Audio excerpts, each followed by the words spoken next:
The unfortunate situation is a lot of us kind of are defined by our suffering. And we should not be defined by our suffering. We should be defined by our joy. Content warnings for this episode include depression, suicidal ideation, and dysphoria. Genderful would like to acknowledge the Indigenous peoples and unceded lands that the producers, hosts, and guests live and have dwelt upon. Today, we honor the Coast Salish and the Mohawk, Algonquin, and Anishinabewaki peoples. We honor the elders, the human, plant, and animal ancestors of these lands and celebrate the living descendants of these peoples.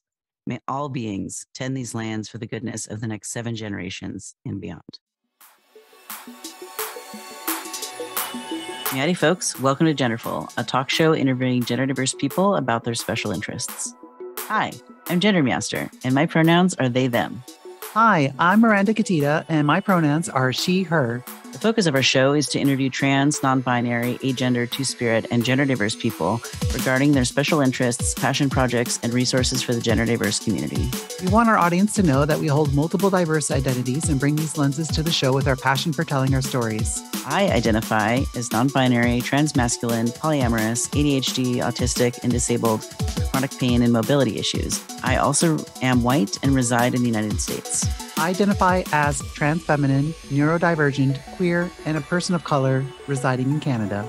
We invite you to remember that we are whole people with robust lives, friendships, challenges, and successes. We love and are loved, and we are delighted to share these stories with you. As always, we kindly remind our listeners that no person is a monolith of their identities. Your identities can change over time and are valid every step of the way. And if you think you're gender diverse, you are gender diverse. There's no social or medical prerequisite to be included in the community.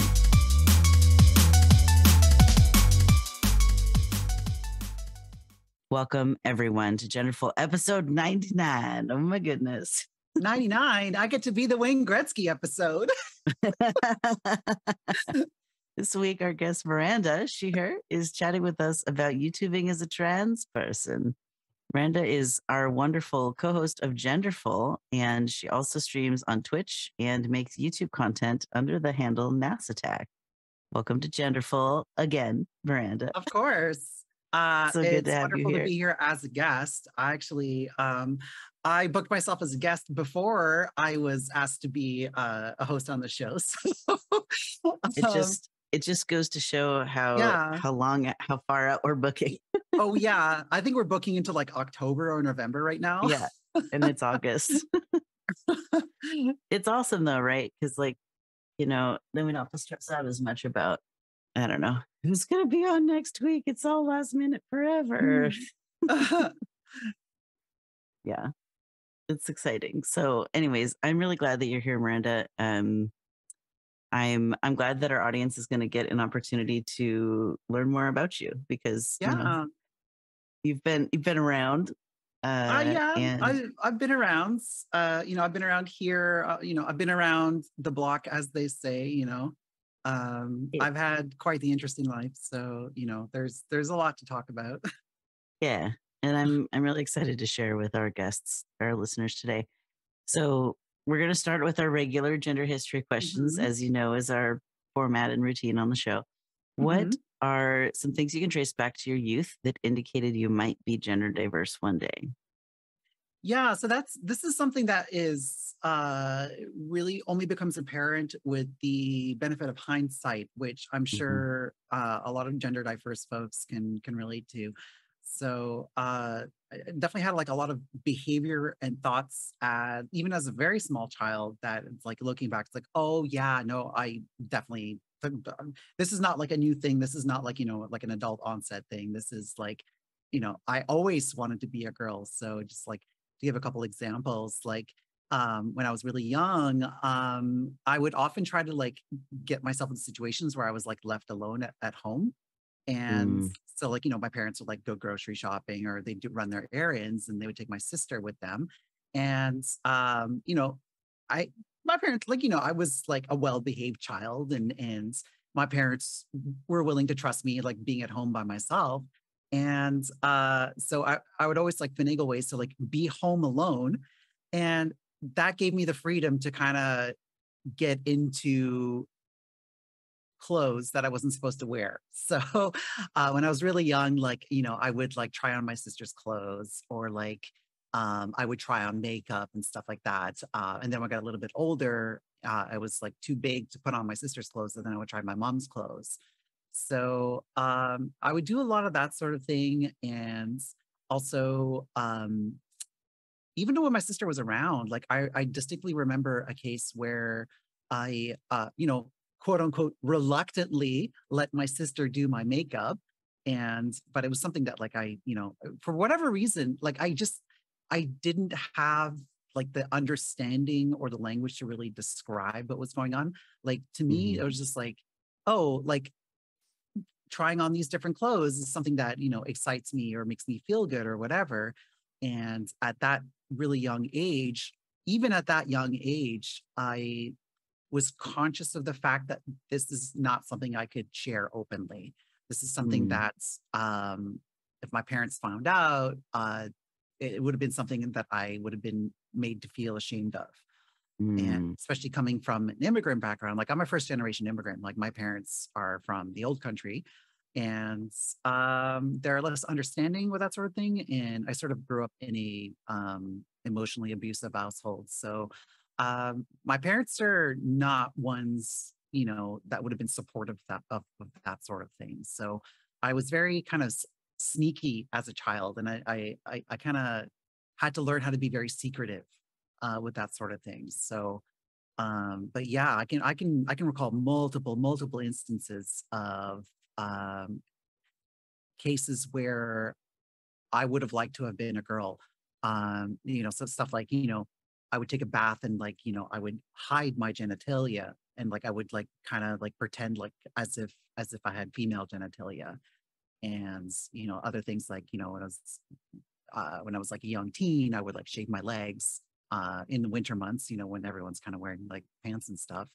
And like it just made me feel really good. So this is something that I actually like talk about in one of my videos, where I kind of talk about how I cracked my trans egg. But definitely there's a lot of just little hints here and there that kind of the seeds were always there. That's that eventually I was going to be, you know, I was always trans, but eventually I was going to figure it out. And, you know, I coming from probably the least supportive background possible, it was going to take a long time. I'm grateful that you're sharing about these pieces. I think it's really important to like discuss a lot of the components you just said, right? You talked about being first generation. You talked about like seeking solitude to be your authentic self. And my wife is on next week, who you've met, and her story Of has course. a lot of similar components as you just mentioned. So I am appreciating that, you know, it can be kind of personal to talk about some of those things, and I'm really grateful that you're willing to share about just how all of that went for you. Yeah, and I'm sure we'll get into this later, but I kind of use like my videos as a way of kind of working through those feelings. Like I Hmm. use my videos as art therapy. So I have a little bit of experience with like putting all my experiences out there for the world to consume. So Yeah. uh but yeah, it's I mean it was tough. Like I mean, like I said, I grew up in a pretty abusive environment. Like, you know, I was physically abused. I was emotionally abused for my entire childhood, and you know, mixed in with like just coming from an immigrant family, and my parents are quite religious on top. So it was tough. Like, you know, it's very isolating, and just kind of finding those moments of solitude where I could kind of be myself with no judgment. I mean, I remember like as a teen, like I would have a recurrent fantasy of like being the last person on earth, like kind of like, you know, Will Smith, I Am Legend kind of situation where like I'm literally the last person alive. And it's like, Hmm. cool, now I can just wear women's clothes. Yeah. So yeah, it's like that kind of shame of, you know, being gender diverse, or kind of not playing the role that society assigns to you. That was like deeply ingrained from a very young age. And it took me a very long time to um work through that and unlearn that and kind of challenge the status quo and really come out of my shell and be myself. Right. That actually leads us pretty nicely to our next question, which is, how did you go from being, the kid trying on your family members' clothes when no one was around to the beautiful self-actualized woman that you are today? Well, I wouldn't go so far as saying I'm fully self-actualized. I mean, it's still a journey, but yeah, it definitely has been. My relationship with gender definitely has changed a lot over time. I mean, I kind of went from being this like weird introverted kid that like didn't have a lot of friends, that kind of had this like secret of like wanting to be, a girl.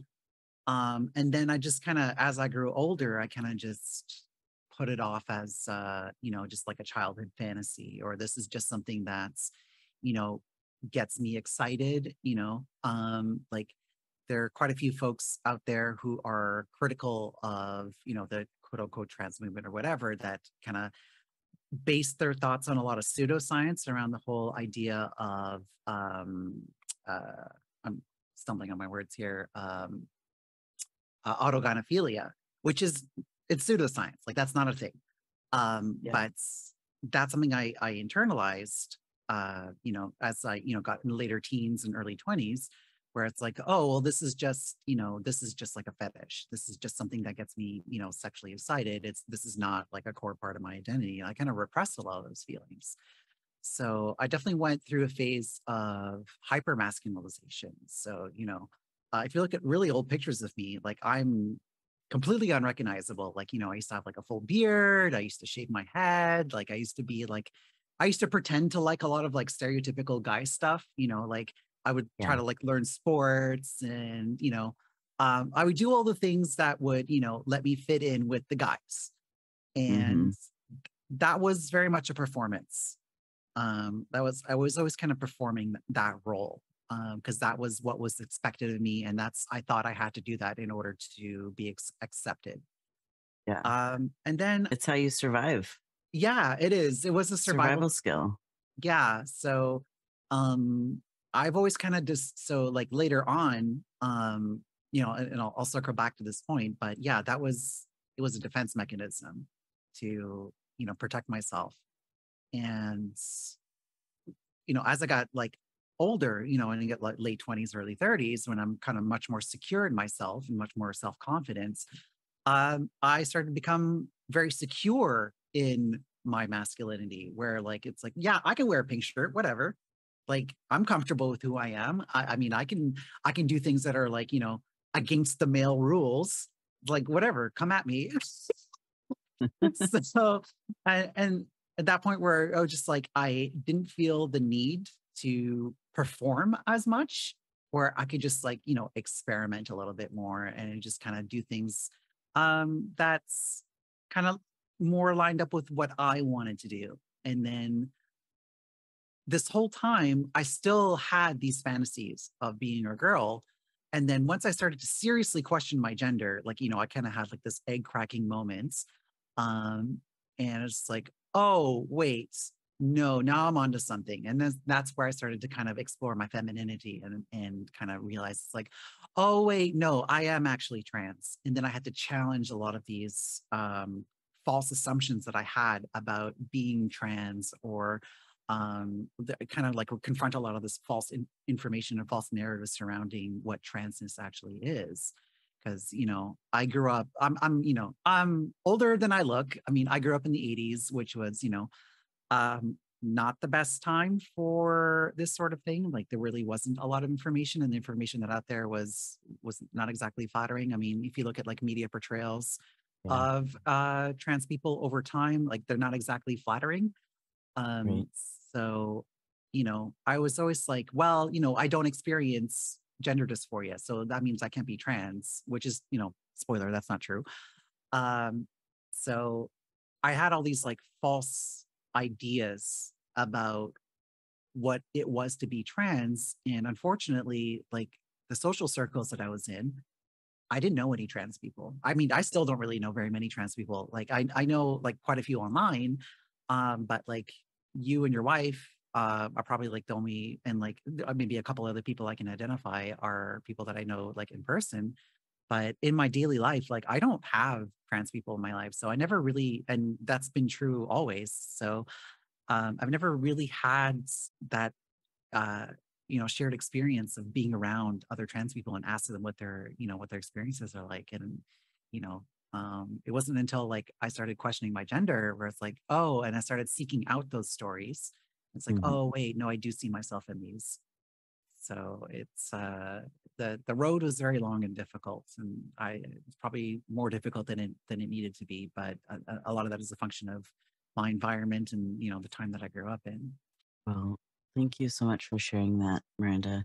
I Mhm, think part of what you're pointing out there, the ways that gender diverse people can be physically isolated from other gender diverse people mhm. is a big part of why I make this podcast. It's a Yeah. big part of why like I started my Discord server and like I try so hard to be really consistent with the Twitch streams if it's me or my friends producing is Mhm. because I know what a lifeline trans community can be, right? Absolutely. And so it's like it's so much bigger than me, right? The channel and all the content, all of it. It's way more than me. It's about the community. And I'm so honored for each and every contributor, including you, who has come Mhm. along and said, "Hey, this is worth spending my time and energy on. I'm going to help keep it going too." Yeah. Because I would have probably quit by now if I didn't have the support of other people to make it all go. It's way too hard to maintain by myself. It's gotten too Oh, big. yeah. I mean, even like I've thought about quitting my stuff like more than once because, it's hard to do it by yourself, and especially when you don't Yeah. get a lot of activity. So, like my streams typically don't get very many viewers. My videos don't typically get very many views. And it's just like, well, why am I putting in all this effort for very little reward? But, at the end of the day, like I'm doing it for myself. Like I'm doing it for my own Mhm. benefit. So like it's, you know, if nobody watches my stuff, well, I still get value out of it. Like, it's Yeah. nice if people tune in, Yeah. it's more fun that It's always way. fun. It's always fun to visit your chat and say hey and see what's going on. Yeah, yeah. So, but yeah, I mean, there are times where just like, what am I even doing? So it's, but yeah, just being able to contribute here, like having this show in particular, and having like other community members to interact with, it's been very helpful. So let me switch topics and let's start talking more in depth about your content creation.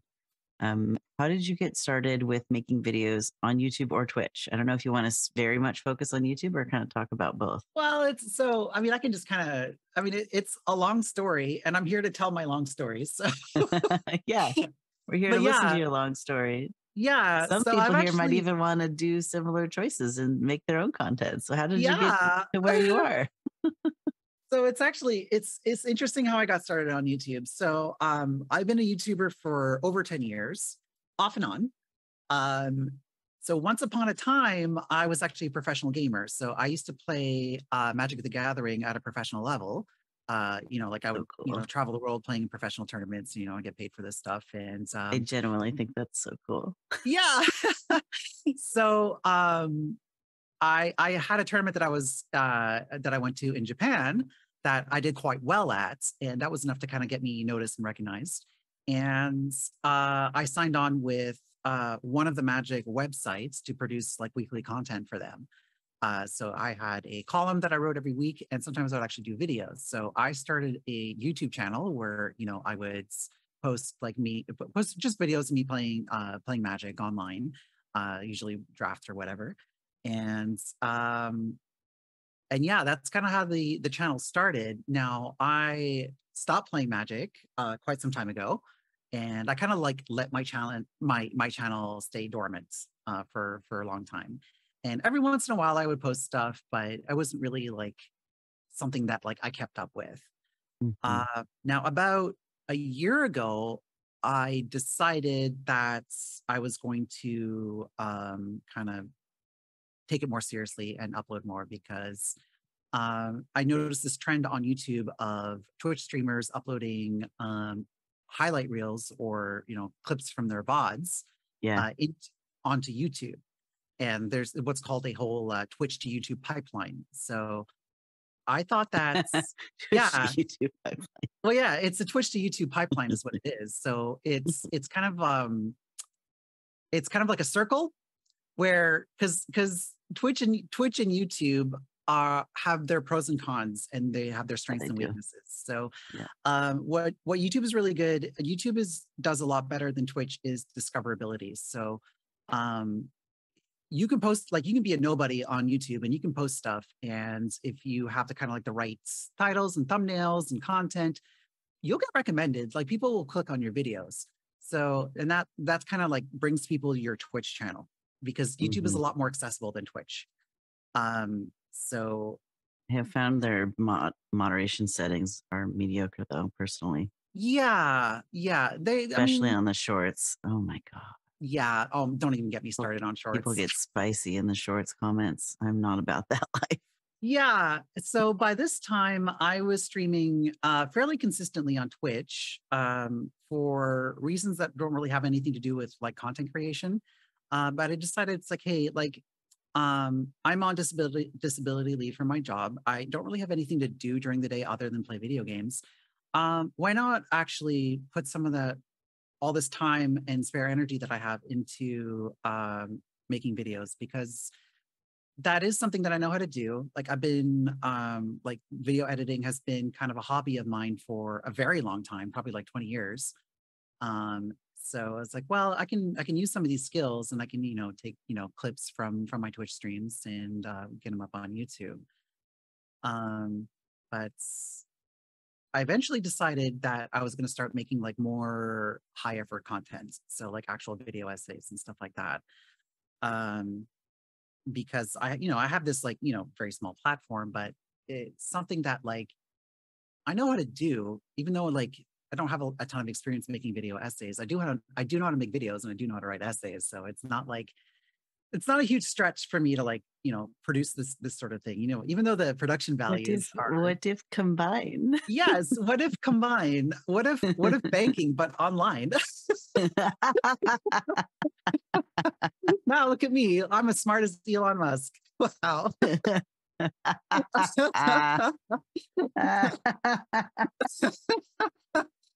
So yeah, so I had like a couple ideas for videos in mind. And it was always like, I had it in the back of my head. It's like, oh, well, when I get more subscribers, or when I get like, a better recording environment, I'll do this. So there's all those excuses for, like, I will wait until X before doing Y. And it was actually on this very show. So we had a guest who is now a very dear friend of mine, Jessie Gender. She was on this show, and something that came up during the interview was advice for new content creators.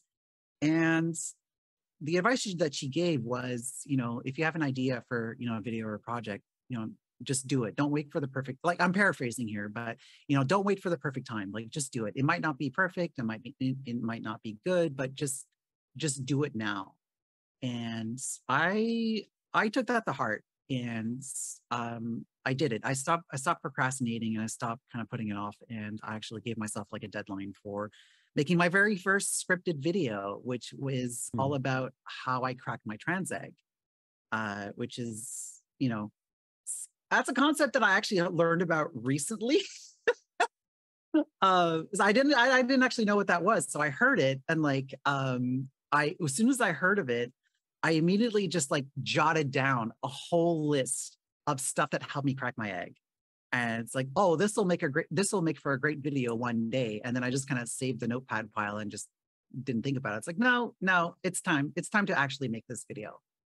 So I did. And it's actually gotten a really good response. So it was kind of slow at first, but it's, out of all the videos on my channel, this is the one that like consistently gets views. And it consistently gets I get comments like to this day. Like, it came out like maybe like December of last year, I think is when I released it. And even to this day, I get comments saying, oh, thanks so much for posting this, like I really related to this and stuff like that. So that's something, it's a video that I'm very proud of. And yeah, so that's, due to the response to that, it's like, well, I was able to kind of start making more scripted videos. So it's something that I very much enjoy doing, but it's a lot of work. And the Twitch highlight videos they're much lower effort. I just go through the VOD and I just pick out all the funniest moments, and it's like, oh, we're at 15 minutes. Okay, done. Upload. I love it. Well, I made sure to drop that specific video in the chat so that folks can go look at it and enjoy it later. Gosh, you just said so many great things. I wanna circle back like maybe 2 topics ago. Sure. Yeah. And then return to the egg cracking video so I don't completely forget. I wrote a bonus question just now. Do you have a favorite Magic the Gathering deck or combat style? Like, I've heard there's like decks that you mill with. I don't know what that is, but I've heard about it. Yeah, that's kind of something that like when you're playing the game casually, you have the luxury of having like your pet deck or like your favorite thing that you like to play. But when you're playing at a professional level, you kind of have to play whatever is going to give you the best chance of winning. So you don't really have the luxury of playing your pet deck at the highest level. I mean, yeah, it's and Marry Me in chat is kind of your Marry Me in chat has it right. Like you got to play the meta. So especially when your ability to pay your rent all planeswalkers. Well, for some of us, like your ability to pay your rent is dependent on how well you do in a given tournament. So like it's pretty stressful. And I actually got burnt out from playing Magic professionally because like, you know, I was living with my parents at the time, so I wasn't actually in a position where like, you know, I had to like finish in the top X of this tournament in order to eat. But a lot of my contemporaries were in that position, and you know, I think that's something that like maybe the top like 5 to 10 people in the world can make a living off of it, but everyone else is just scraping by. And so I mean there are definitely like things that like I enjoy and miss about the game, but I don't know if I can probably name a few of my favorite tournaments that I played in. That might be more instructive to talk about. So definitely insert any info dump about Magic the Gathering here that feels fun to do. Don't talk about stuff that makes you feel icky or sad. Yeah, exactly. Tell us the nice parts that you want to talk about. Yeah, because you know when you're playing, like being a professional gamer is not as glamorous as people make it out to be. Like if you're in the top like 1%, it can be, but if you're like one of those people who's just scraping by, it's tough. And I was definitely in the latter categories.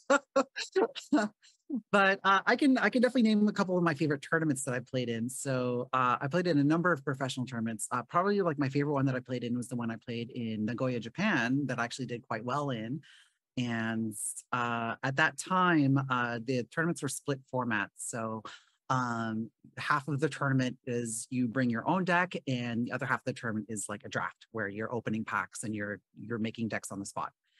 And in the draft component, I actually went undefeated. It's like I won both drafts, and that was really. Is that because you got good cards, or because your knowledge about the cards is so expansive? Like you have such an encyclopedia in your head. It was partly because that was like that style of playing was something that I had specialized in, was really good at. Also, I got a little bit lucky in terms of which cards came my way and which opponents came through. And I was also proactively scouting the competition. That way. So I would either look at who was like, because like you play within your own pod, right? So I had a very good idea of what cards all my opponents had. And that's allowed me to play around certain strategies. So you were card counting. Not so much card counting, but just like I was really good at zoomed out enough to see. Because when you're drafting, like you're seeing all the cards that are going around the table. Right. So like I'm really good at remembering like what cards are going around. And and like I steamrolled through people. Like I defeated world champions. I defeated like pro tour winners. Like I was literally unstoppable. Wow. I was, Miranda, yes, drafting queen. I was at the Magic the top of my Gathering. game at that time. Like I was probably one of the top 10 players in Canada at that time. So cool. Um, yeah, so And that's now you're my co-host on this little yes, podcast over here. yeah. I mean, if you Google my dead name, you'll find a bunch of articles that I've written and stuff like that. So, but Google's the yeah, phrase "my dead name." yeah. But yeah, Ah, the Japan tournament was awesome, and like it's always been a dream of mine to like go to Japan. yeah. Like I love Japanese culture. Like in my younger days, I was an anime weeb. So like at the time when I was playing professionally, like the kind of like the tagline of the Magic Pro Tour was "Play the game, see the world," and that was literally true for me. Because I got to win some qualifier. Because like at the time, if you win a qualifier tournament, they pay for your airfare. So like my airfare to Japan was paid for. I've had airfare like to Amsterdam paid for. That was another tournament that I had an absolute blast in. So like I've been to Hawaii, I've been to Austin, I've been like pretty much everywhere, right? So yeah, I literally lived that life where I was traveling everywhere to play in these tournaments. So I was, and to this day, like many of my close friends I've met through Magic. I love that. Yeah. Well, and there's something so special about like making friends around a special interest Hmm. because there's always something to talk about. Like Yeah. when I was a partner dancer, I made friends who were partner dancers. Then we geek out about like dance theory and like the Yeah. history of dance and movement and like, oh, have you seen this new dance trick? Like I just learned this one last week or whatever. Yeah. And the nice thing with that is, I can always find people to travel with because Nice. I can just like reach out to the other Canadians that were qualified for whatever tournament that I was going to. And I would like, Yeah. we would, share hotel rooms and stuff like that. And Nice. I would always have people to hang out with at these tournaments because like I knew people all over the world, and every tournament I go to is pretty much the same crowd of people. So like, it's like, 3, 4 times a year, I get to, hang out with my Magic friends. Yay. Yeah. Magical. That's super fun. I love that. Um, well, thank you so much for sharing those stories about magic. I don't know if we've ever had a pro Magic the Gathering player on the show. So I'm hoping someone listening to this feels seen. Just like, yay, someone likes my special interest. Hooray. Um, it's so good. So I'm gonna rearrange my questions a little bit here. Go How do for you it. choose your topics for your videos that you make? So you make video Uh, essays. it's How interesting. do you I decide? feel like the topics choose me. Oh, all right. All right. So I would as like to someone know who how you is, identify that. yeah, so as someone who is, neurospicy, I tend to hyper focus on things. Mhm. And it's whatever I happen to be stuck on at that particular moment. So for instance, with the egg cracking video, that's something that's like, oh, this is a concept. I just wrote down a bunch of stuff about it, and it's like this is going to be a video I'm going to be making. But the other two scripted videos that I have on my channel are kind of me working through things. So the second video that I made is on the surface very silly. Like I'm making fun of like it's a video about Godzilla versus Mechagodzilla. It's like this 6-year-old Yes. movie. And it's on the surface, So I'm good. just making fun of this silly old Japanese movie. But the context of when I made that video, like the reason I watched that movie in the first place was I was having a depressive episode, and it was New Year's Eve. I was alone. I was completely miserable. I was crying the whole day, and I literally like I bailed on my New Year's Eve plans because I just couldn't.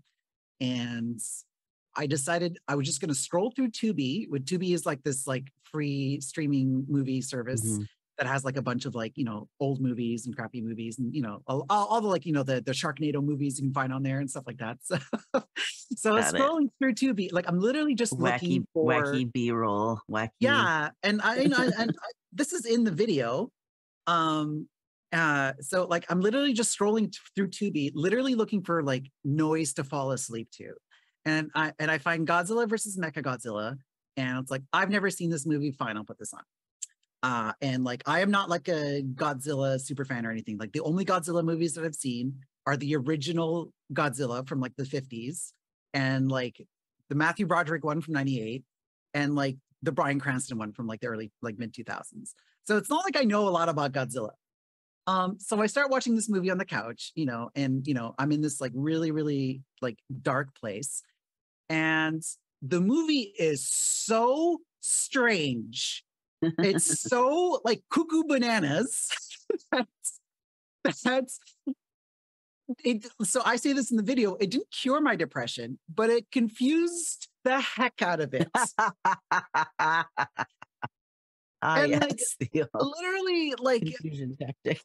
I thought I was having a fever dream and like I fell asleep. And like the next day, I had to like look it up on Wikipedia to make sure like what I saw was a real movie and not just a depression hallucination. So yeah, I turned all of that like negative feelings that I had, and I turned it into a creative outlet. So that's how that Godzilla video got made. Was I was in this really, really dark place and I was able to take all of those feelings and make something, you know, fun and creative with that. And then my third video, my most recent scripted video, is actually about Abigail Thorne's play, The Prince. And that's such a good video. It's my favorite video that I've ever made. But it's also a very deeply personal video. And that's a video that like, you know, I had the script for that in my head for like 3 months. Like I knew what I was going to be talking about. I knew like even before I'd seen the play, I knew what I was going to be talking about. So it's very deeply personal. And I use it's not really about the play. I use the play as a framing device to talk about a lot of different topics that I had been thinking about for a long time. So it's about like transness, identity, the roles society has as play. And I knew I was going to be making a video about that. Like as soon as I heard that Abigail was going to be making that play, it's like, oh yeah, I know I'm going to be into this. And I know I have a lot of things to say about this. And it's interesting because I think I'm the only person that's made a video essay about this play because I'm in the unique position of being in the trans YouTuber space, but not really being like, I'm very much on the periphery. So a lot of people who are in this space know Abigail personally. So they can't really be objective. Like I've been told that by like another trans YouTuber. It's like, well, I'd love to make a video about this, but like I actually know her. So like I can't be objective. Well, it's like, well, I don't know anybody. Like if I made a video about your stuff. Go for it. But I mean, like, I don't know anybody. Like, I know Jesse and that's it. So like, I mean, I can be objective about that sort of thing. But yeah, it's a video where I work through a lot of my personal stuff with that. And I remember when I finished it and I uploaded it. So I finished it on a Sunday night and I uploaded it that Sunday night and I scheduled it for a Monday morning release. But I watched it back Sunday night. And when I got to the end, I broke down crying.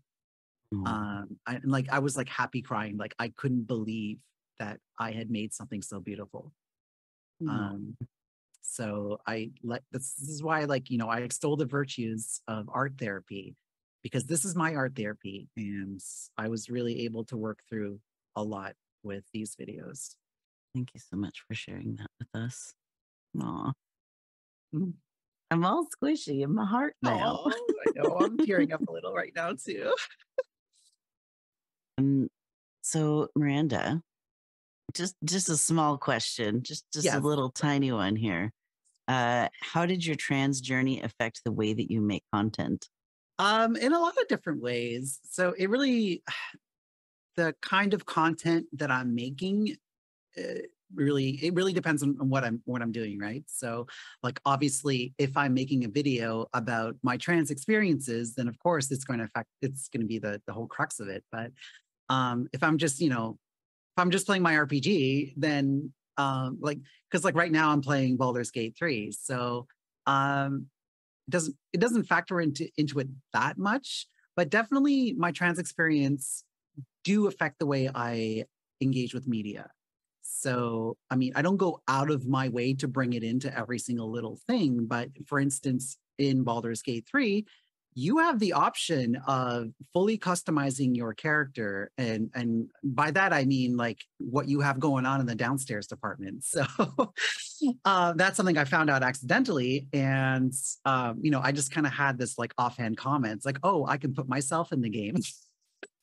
Yay. So you can be trans in that game, and if I was cisgender, I may not talk about that at all. But the fact that I am trans and I do see myself reflected in this game, I mean, I'm gonna talk about it when it comes up. So that sort of thing. There's another RPG that I've played. That's actually how I got started making like more consistent videos on my channel. So one of my favorite games of all time is Pathfinder Wrath of the Righteous. And there is a character in that game that is trans, like explicitly trans. I mean, you kind of have to like, it's not like at the very front, like you really have to go through a journey to like figure this out. But this character is a character that I use as my profile picture on Discord and Twitter. And I have never in my life more strongly identified with the character.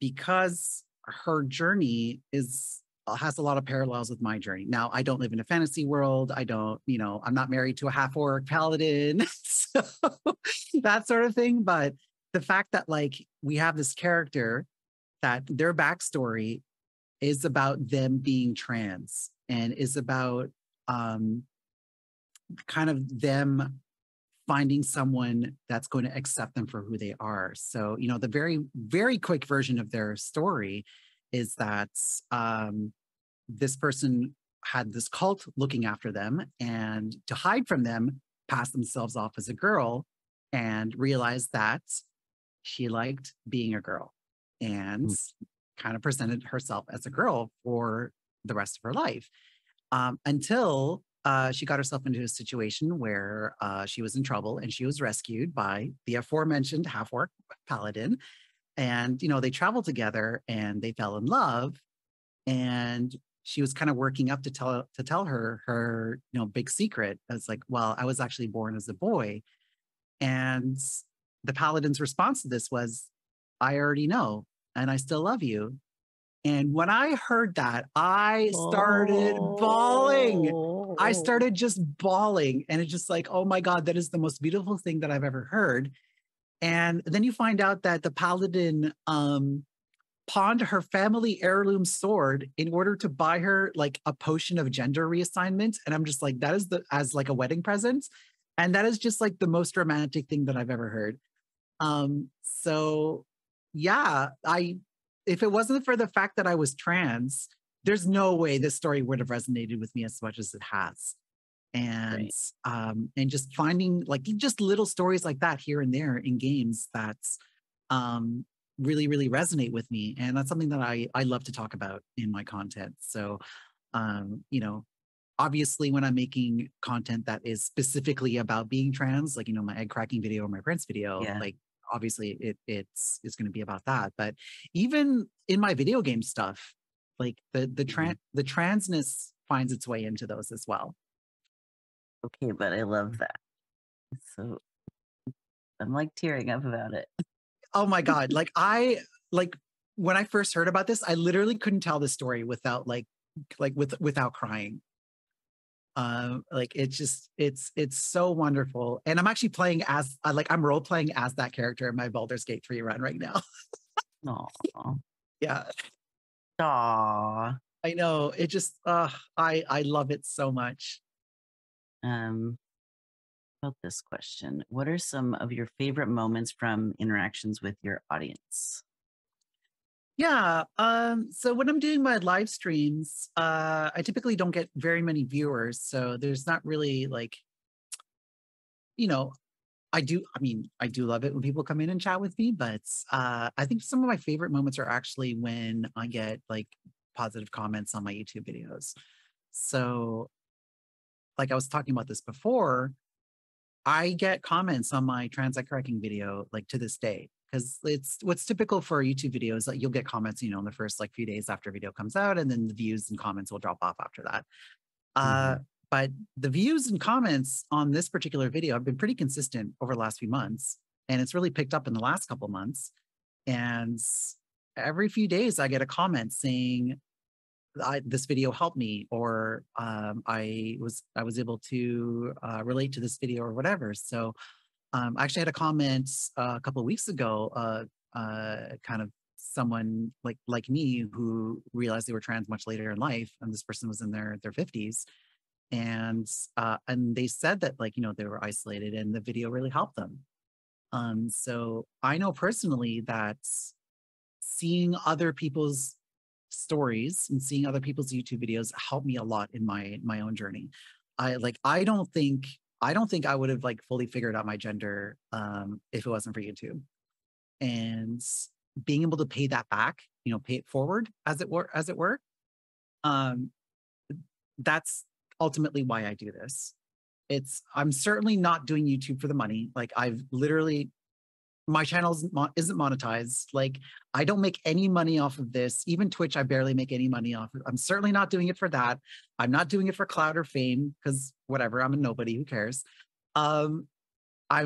If I can just help a couple people with their gender journeys, then to me, that's worth it.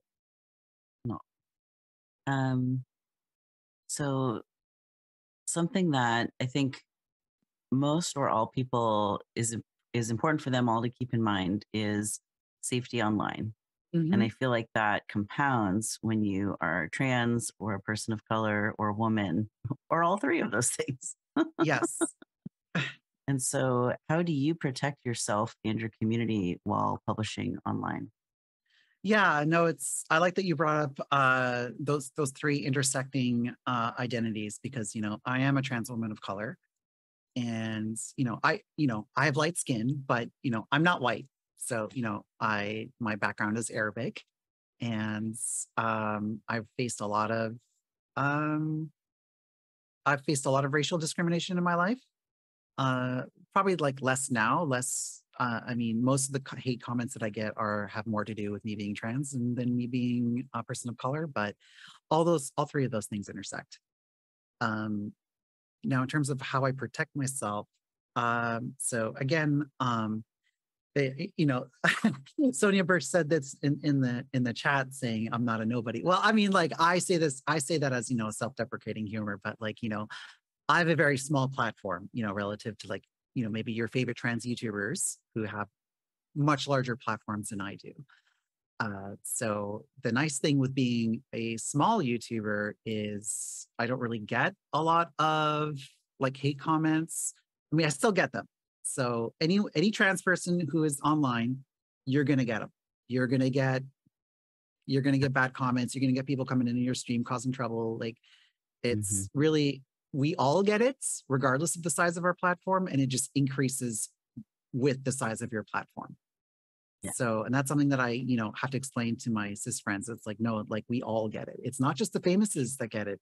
Everybody gets it. So, I still, when I'm streaming, if I see first time chatter, my heart skips a beat every time. So even though the frequency is less for me, versus someone who's super duper famous, I still get it. So the nice thing is I have a very thick skin. I mean, I have been dealing with discrimination and bullying my entire life. If I wasn't able to deal with it, I probably wouldn't still be here. So the nice thing is most of the time it just kind of rolls off the back. If I see someone posting something awful in my stream, it's very easy for me to just click ban and just move on with my life. If someone drops a nasty comment on a YouTube video, it's very easy for me to just delete the comment. But it's still, it grinds you down. It wears you out. It wears you out over time. And definitely if I'm already having a bad day and I see a transphobic comment, then that may or may not be the thing that kind of just sets me off for the day. So it's tough. But the nice thing is the majority of the comments that I get are positive. And in terms of protection, they're just words. At the end of the day, I don't give a heck what people think about me. So like you can say whatever you want. And this is going to sound really awful here, but there's nothing that anyone can say to me that's worse than what's already in my head. Mm. So that's the unfortunate reality of living with depression. You can't say anything to me that's worse than my own inner monologue. So it just, honestly, the troll comments don't really bother me that much. Do you have any other advice that you want to share for keeping on going besides the haters or navigating negative or bigoted comments, or do you feel complete on that topic already? I mean, just kind of like the same advice I have for anyone who gets bullied is that this is going to sound very trite, but like, just like, don't let it bother you. Like, these people don't know you. You're just kind of like the latest target. I mean, these people are not original. They always have the same, like, 5 or 6 comments. I mean, they're just, I could say a lot of mean things about people who say these things, but I'm not going to right now. But like, honestly, they're losers. Who cares? Who cares what they think? Who cares what a bunch of like losers online have to say about me? Like, like try to have that attitude, like about that sort of thing. Don't give them. Don't let them occupy space in your head. Yeah, like you're better than that. It's a lot easier to criticize something than to create something. It is, of course, it is. So yeah, and like I get that that's like easier said than done, and especially if you have a big platform, it can be overwhelming. So like, I mean, my colleagues that have big platforms, they get it way more than me. It's a constant deluge, and I honestly don't know how they deal with it. But it's really easy for me to sit here and say, like, who cares what these losers think?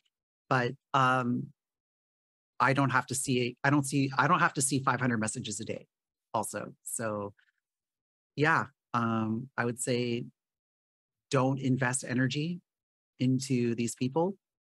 Invest your energy into people who are going to love and support you instead. Like, raise those people up instead. Thank you for sharing your words of wisdom. I do appreciate it very much. I mean, it's important to think about these things, no matter what the size of your community is, right? As a content creator who's diverse, who's not the default flavor of, we have to think about these things. So it's important. I do feel like I have. Yeah, I do feel like I have a bit of a unique voice because, most of the people making content, like the trans content on YouTube these days are, young, conventionally attractive. They tend to be white. So I'm none of those things. There's not a lot of like later in life trans people making content. I didn't realize I was trans until my late 30s, and I'm in my 40s now.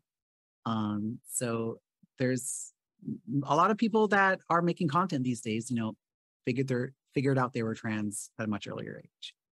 And I think there's kind of a unique perspective there that I can bring to the table, where it did take me a long time to figure out that I was trans. And I have a lot more experience with the gender that I was assigned at birth. And I have a lot more unlearning to do. So that, masculinity is still part of my identity. And as much as I would love to just discard it, I mean, that's who I was for nearly 40 years. I can't just delete that part of my life. Yeah. Oh man. You saying that just makes me even more excited for Capybara being on next week. because like she also has those pieces, right? That like all the skills that she had to learn in boy mode that, I mean, she was married as a man and had kids and like then came out. So I mean, we'll hear about it next week, but it's just like, you're right that it's less common to hear those stories. And I'm grateful that we have a chance to talk about it today. And that you get to hang out with us on the show and continue to bring that perspective to future episodes as well. Yeah, it's been, I mean, we've kind of come full circle of how I got here, because I mean, the whole reason I discovered the Clouder in the first place was because of my dear friend Jessie Gender. She was a guest on the show, and she tweeted out, "Hey, I'm going to be interviewed on the show." And, I came and I watched it and I was like, I like it here. I'm going to stick around. And then a few months later, I'm doing mutual aid fundraisers and then you invited me to be on the show. And now I'm hosting the show and hopefully, fingers crossed, we'll be able to get her back on the show because I'll be able to interview her, which is wild to me. Yeah, It's that'd be great. absolutely wild to me that because I discovered her content maybe like a year and a half ago, and I went from being a fan to being a friend to now being a colleague. So it's absurd to me that I've had this journey. And it's funny how like just these little innocent connections that you make can really turn into big things later on. Yeah. Well, and I met Jessie because I tabled at Trans Pride and she walked up to my booth. Yeah. And the person who was sharing my table had no idea who it was. And I was like, what? What's happening? Jessie was like, my people are here. I was like, hello. Yeah, like that would be absolutely surreal for me. It So was. It was surreal. Yeah. Because like I mentioned this to some of my friends who know she is, and they just like they can't believe it. And like I have a hard time believing it myself because it's like she's to me, she's just my friend Jessie. Like she's not like famous YouTuber to me. She's just my friend. Yeah. Yeah. They're like super cool projects, but at the end of the day, just a person who also sits like down everyone, like and every watches Star famous Trek. YouTuber that is just a person. They put their pants on one leg at a time. They deal with like regular on one person leg stuff. at a time. They have bad hair days. They get their coffee from Starbucks and they mess up their orders. Like they deal with regular people stuff. Almost all of them. Yep, it's true. So what are some things that make you feel really proud when making your videos? Probably. So there's kind of there's two aspects of this. There's kind of like my internal pride that I get from making videos. So I mean, I can make these videos and not a single person could watch them, and I would still be really proud of them, especially my video on the prints. Like I said before, like when I watched that video back for the first time, I started crying. And that's independent of anyone watching it, like anyone else ever seeing. I mean, I could have like just left it private and I still would have had that same response to it. But the external part is if I'm able to make a connection with someone else. So I know personally that I connect with a lot of different art forms and it really enriches my life and it helps me see the world in different ways and it helps me see myself in different ways and understand kind of my place in the world in different ways. And if I'm able to do that for someone else, then that's extremely validating. Like, even though like, I'm not getting 1 million views on any of my videos anytime soon. Like, if I get a few hundred views, that's great. But if there's, I really want us to give you 1 million views on something just to surprise you because you just said that. Maybe. I mean, like I've only been doing this seriously for like a year. So like, I mean, everyone's got to like no one comes out of the gate with 1 million subscribers. So, I have to be like realistic. And it's also like I don't put that much effort into growing my channel. Like I'm doing this as a hobby, not as a profession. Right. So it's like I don't really have any like grand designs for my channel. But if I'm able to reach, a small handful of people, and if I'm able to help them, if they're able to recognize some value in what I do, then yeah, that is something to be really proud of. Like I don't have to reach 1 million people. If I can reach one, that's still something. Yeah. Yeah. Yeah. What do you hope to accomplish with your content? Well, there's a lot of things I'm looking to accomplish. Mainly was what I'm saying before with like just reaching people, but also just getting, adding my voice to, the chorus of other content curators. So we were saying before how I'm kind of uniquely situated as, I'm trans, I'm a person of color, but I'm also a bit older. And, you know, I came into this at a later age. So I'm of a slightly different generation than a lot of other people making content on YouTube. So I'm able to bring in all these different perspectives into what I do. And most of what I do is very personal. It's my own personal stories. Like I'm not really making reviews of you know, of media. Like I'm not commenting on politics or anything like that. I'm just telling my own personal stories. Yeah. And I'm hoping that my personal stories can connect with others and especially kind of fill any sort of gaps that are out there in kind of the YouTube landscape.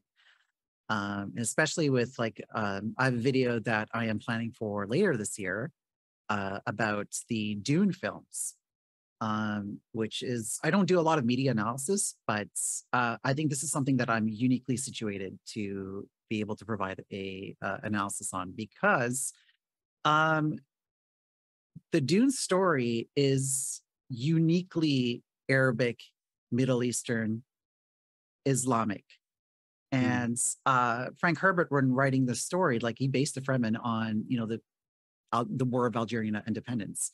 And my background is Algerian. And a lot of that has been erased in these new movies. So, you know, something like all the kind of like a lot of the Arabic words that are in the Dune novels are not in these films. And I love the film. Like, I love the film. I'm sure the second one's going to be incredible. I'm very much looking forward to it. But one of the reasons I connected so much with Dune was that this was the only story I'd ever seen that had my cultural background in it. Yeah. And that's being erased from the films. So that's something that I feel like I will have a lot to say about. And there's not a lot of people who can say that authentically because I'm connected to that culture. So it's stuff like that where like who else can possibly tell that story? So I'm trying to find like my niches with what I can do with my channel.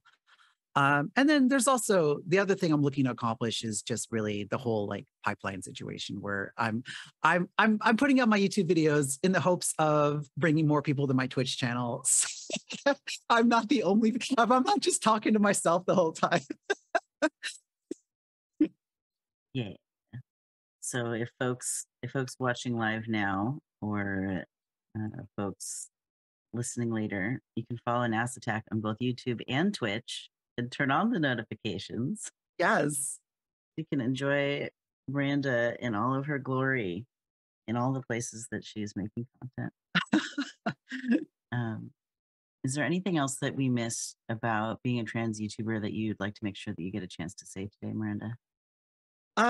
So one thing I probably talked about this like really briefly, but the trans YouTube has been such an important part of my journey. And there's such a huge value in getting trans stories out there that are in a way that are easily consumable and easily findable. So just to give you an idea of how important this was, when I first started questioning my gender, me being the giant nerd that I am, I'm literally just Googling, how do you know if you're trans? And I started watching some videos on YouTube about trans people sharing their stories. And I really recognize myself in a lot of these stories.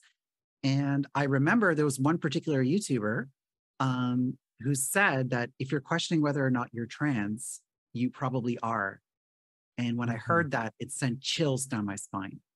And that's when I knew I was trans. If you are early on in your journey, or if you're trying to still figure things out for yourself or you're not sure, go out there. There's so many people posting these sorts of videos. Listen to other people's stories. Even if you're like cisgender and you want to learn more about the trans experience, go listen to trans stories. There are so many trans YouTubers. Not all of them are just doing, you know, video essays and media analysis and stuff. There's a lot of them just, you know, talking about their lives. And of course, like go subscribe to the big trans YouTubers, but also like there's a lot of like small ones like me that just kind of talk about their own personal experiences. So they're there's so many of us making these videos, and they all need love, and they all would love for you to subscribe and like and comment and share. Mm-hmm. Including the GenderMeowster YouTube channel. Please Yes. like and subscribe to our channel Yes. too. We're somewhere in the 800s, I think. We're trying to get to 1,000 subscribers and 4,000 watch hours. We're halfway maybe on the watch hours, and we're 4/5 of the way on the follows. So, well, I'm coming up on 250 at time of recording. I think I went like 220 last time I checked. So I'm a little further behind, but I mean, I had like 80 when I started last year. So I mean, I've had a lot of growth in my channel, and it's nice to see.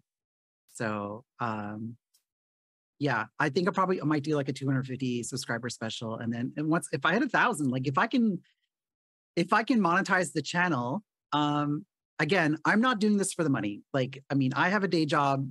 I make decent money. I don't need, like, YouTube is not a source of income for me. Like, I don't care how much money I make off of YouTube. But if I am able to make some money off of YouTube, I can then reinvest that in my channel. And then I can then justify expenses. Like, I can, buy a better camera. I can invest into better lighting solutions. I can increase my production value and actually feel like it's worth it. Because right now it's like, I'm not going to go out and spend $1,000 in equipment on a channel that makes no money. Like, that makes no sense.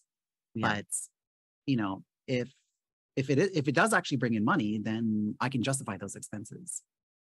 Hear that? Such a mood. Yeah. I mean, I'm also a finance gay, so like I think in terms of like, money in versus money out, and so I'm doing all the maths in my head. The math gay is strong with Miranda. Is there anything else you want to say about being a math gay? Oh, I mean, like my degree is in financial economics, so like yeah, I mean, before I went on leave, I mean, I'm not going to go into the whole reason like I'm on leave, but it's basically my brain don't work no more. But before, when my brain did work good, I would just like make spreadsheets for fun. Like,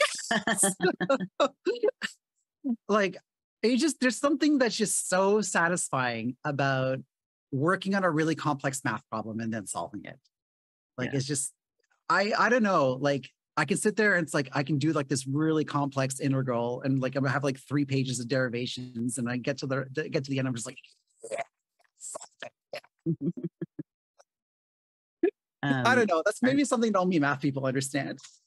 Aren't you the person that introduced the Clouder to competitive Excel spreadsheeting? No, I did not introduce the Cloud. I was tagged in that post. I was already familiar with competitive Excel. Oh man, that's so far away from anything I get up to on a daily basis. Oh yeah, I mean, I watch math videos for fun sometimes, or I'm just like, oh, that's a cool proof. I like that. Yeah. It is not my flavor of neurospice, I'll tell you that. Mirami, you said you learned about it from People Make Games YouTube channel. Nice. Mm-hmm. That's so fun. Miranda, can you share an experience with gender euphoria? Absolutely. Whenever I'm hosting the show, I always like to bring this up because the unfortunate situation is a lot of us kind of are defined by our suffering. And we should not be defined by our suffering. We should be defined by our joy. So I'll share 2 experiences with gender euphoria. So definitely, kind of the first one that I had was what set me off in this whole journey to begin with. So when I was this kind of like, it started me questioning my gender. So I remember this was about 4 years ago. And so the neighborhood where I live is kind of like this, like, it's kind of like this hipstery neighborhood that has a lot of like little kitschy little shops and stuff like that. But I usually drive everywhere, and I'd never like visited any shops before. So one day I decided that's like, you know what, I'm going to go on a long walk, and I'm going to, I'm going to go to all these different stores, and, I'm going to just, have a good time. And I got home, and one of the things I had to pick up was a plug for my bathtub so that I could actually have baths again, because I didn't have a bath plug. So I had a bath, and spur of the moment, I decided that I was going to shave off all of my chest hair. And I don't remember if we said this like in the channel or like in the green room, but I used to be very furry. I was a very, very hairy person. And I had never shaved my chest in my entire adult life before. And I did that, and I felt my body for the first time without any hair on it. And it was like, like, you know, that like mind-blowing like meme where it's like, everyone's like, it was like that. It felt like a spiritual experience. Like I had never felt good about my body before until that moment. And that's when I knew that this was something I had to investigate. This is something that I had to learn more about. And that's kind of what set me off on this whole like gender journey. And that's how I kind of figured out that I was trans eventually. So that was a big moment of gender euphoria that definitely was very life-changing for me. Another one is kind of like more recently is, so I started progesterone a few months ago. So, I mean, I've been on HRT for several years now, but like, I just recently added progesterone to the mix. And one day I was getting changed for the gym, and I kind of looked down. I'm just like, oh, damn, my boobs are looking good. Oh, progesterone, maybe it was the weight loss, but I was just like, damn, boobs are looking good. Because like, you know, I've been overweight for like my whole life, and I had like quote unquote man boobs. And I think that was the first time that I looked at myself and I didn't see man boobs there. I saw girl boobs. And I felt that it felt really nice. So yeah, anytime, I mean, I'm sure pretty much every trans person kind of deals with this, but like, you know, a lot of the times, like I look in the mirror and I still see a man. And whenever I can look in the mirror or look at myself and see a woman, it feels incredible. It's really like it's, you know, I was saying before how I really struggle with depression a lot. And that's one of the few things in my life that bring me joy is seeing myself as a woman. It's not just like something I'm pretending to be, it's something that I actually am. So that's my euphoria. That's my joy. That's how I define myself. Aw. All right, final question, unless the chat has an AMA to slide in at the last second. What would you like to make sure that folks know about your perspective on gender and non-binary, trans, and/or gender diverse issues? Yeah, well, we kind of talked about it before, but like again, like my perspective is not one that's very shared very often. So as someone who is both a person of color and you know, someone who comes from an immigrant background and also someone who kind of transitioned later in life. So I have a lot of things going on. And even though like, you know, I can pass as white, I'm not white. And there's definitely a lot of experiences that I've had that they all kind of fit together, you know. So I have a lot of perspectives that maybe don't get talked about, and I try to talk about them sometimes. I mean, I don't really bring up these issues that often, but when they are relevant, you know, I'll bring them up. But you know, sorry, I'm kind of rambling now. But yeah, we've already kind of touched on a lot of them already, but I think the age difference really comes in a lot. I think that's something that people don't realize about me, because I do appear younger than I actually am. Like usually when I tell people like how old I am, they're very frequently shocked at how old I actually am. So there's a lot of things that I've lived through that, you know, a lot of people listening or watching right now may have only like read about. So I mean, like I remember when the Soviet Union fell. I remember when the Berlin Wall came down. Like I grew up during the Red Scare. Like I grew up during all these like historical events that like probably happened before a lot of people watching were born. So like so it's yeah, I've had quite the life. I've lived through a lot of like big events. So yeah, all of it comes together. My favorite part is that you made it through them all.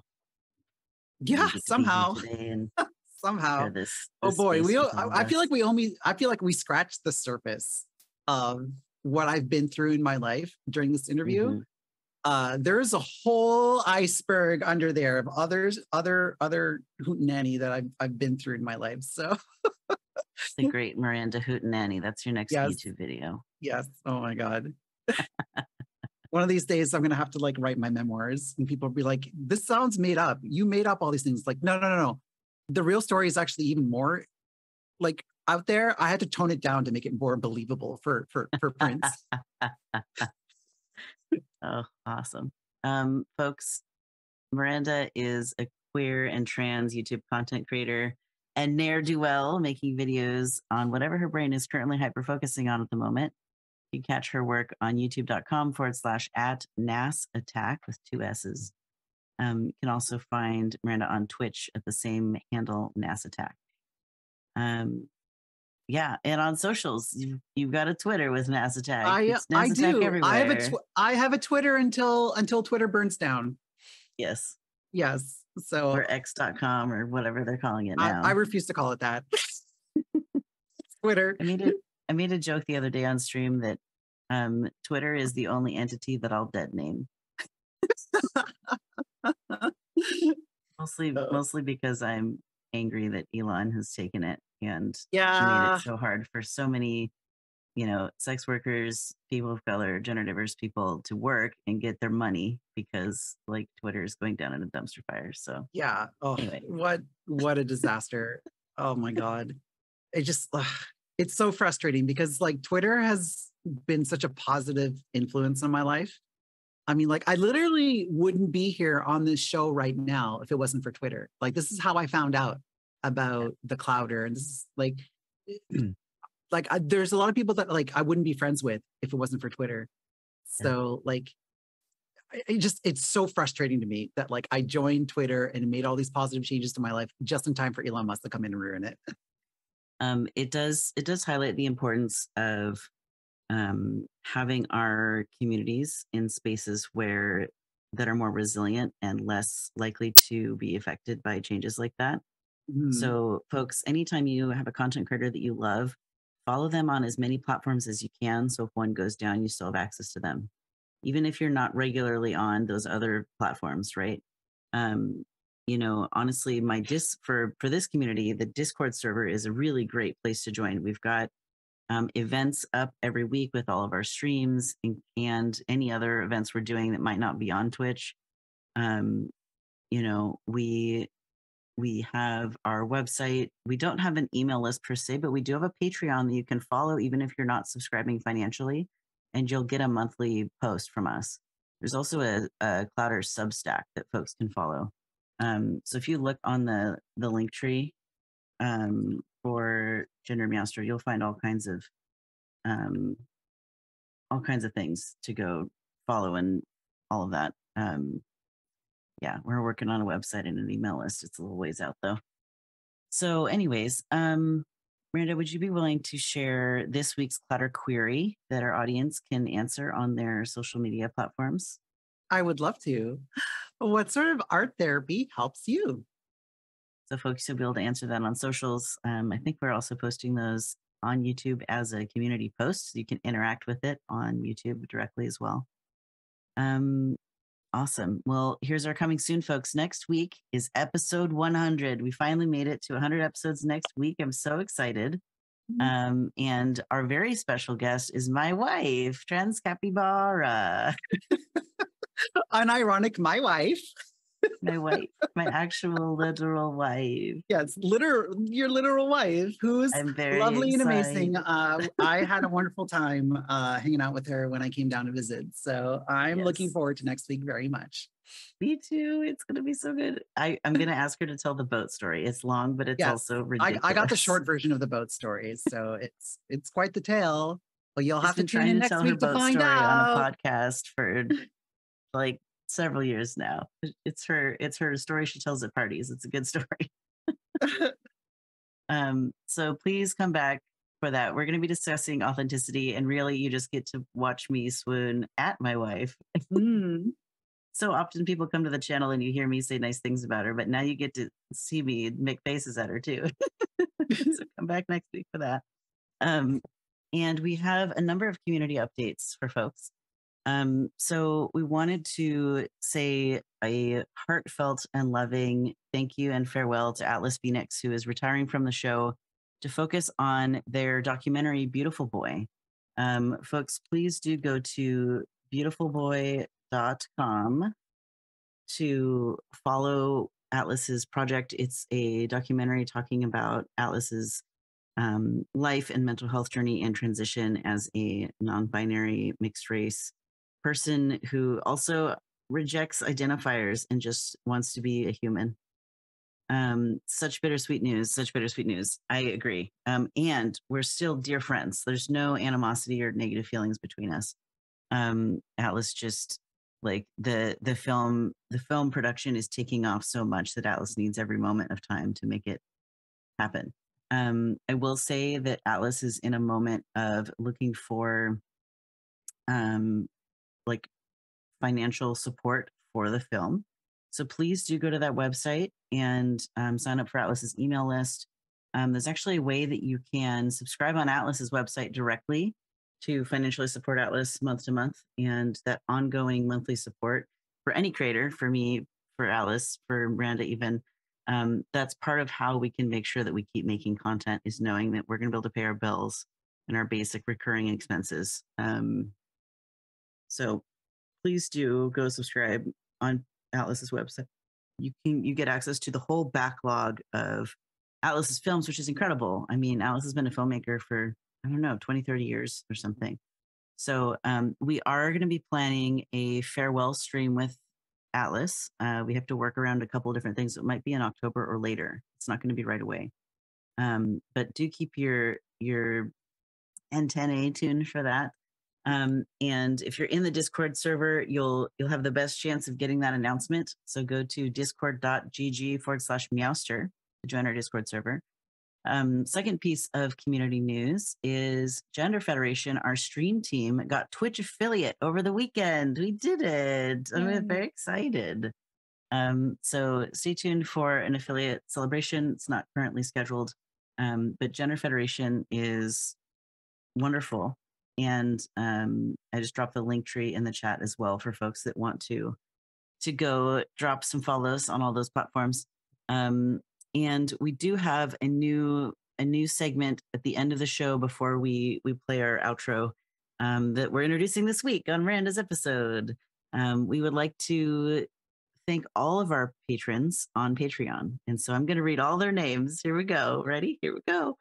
Holly Blash, Winter Vespers, Loch Ness Gamer, Justin Baker Rojas, Sandra Mickelborg, Yaicio, Ray of Swords, Sherry Keller, Mirami, the Hessian, and Trans Capybara. Thank you all so much for your ongoing monthly financial support. You help make this show possible. And I'm just honored that you believe in what we're doing and want to throw your money at it. So anyone else, you're totally welcome to join us over on Patreon. We do make a little slice of special content for our patrons, and I'm pretty sure you get access to the backlog if you subscribe. With that, I will say thank you to Miranda for being my guest, and you all get to enjoy the outro. Yay. Yay. Genderful would like to thank our guest for being on this podcast. If you'd like to catch us live, join us on Mondays on twitch.tv/GenderMeowster. Show notes will appear in the edited versions of the show on Fridays on both YouTube and podcasting platforms. If you have a question you'd like the host to answer, or are gender diverse and would like to request an interview, please send an email to genderfulpodcast@gmail.com or sign up via the website at genderfulpodcast.com. As a gender diverse community, the Clouder wants to assure our listeners that we are prepared to moderate our spaces. We will get positive and negative feedback on these shows and topics. And we have a moderation team on our channels, socials, and Discord server ready to deal with this. Please join our Discord server at discord.gg/Meowster to meet the community and get a regular digest of Solidarity resources. You can also support us with subscriptions on Patreon, following and reviewing us on your favorite podcasting platform, or engaging with our posts and content on social media at GenderfulPod and at GenderMeowster. You can take a few minutes to rate the show. We will post any 5-star reviews on our socials, so get creative. Mention a special interest of your own, a project you're working on, or even say hi to your comfort person in your review. What power! This show is made possible by volunteers, tips, and subscriptions. Shout out to the folks helping us coordinate guests, edit the podcast, moderate the live chat, and post on our socials. Here's our artist credit.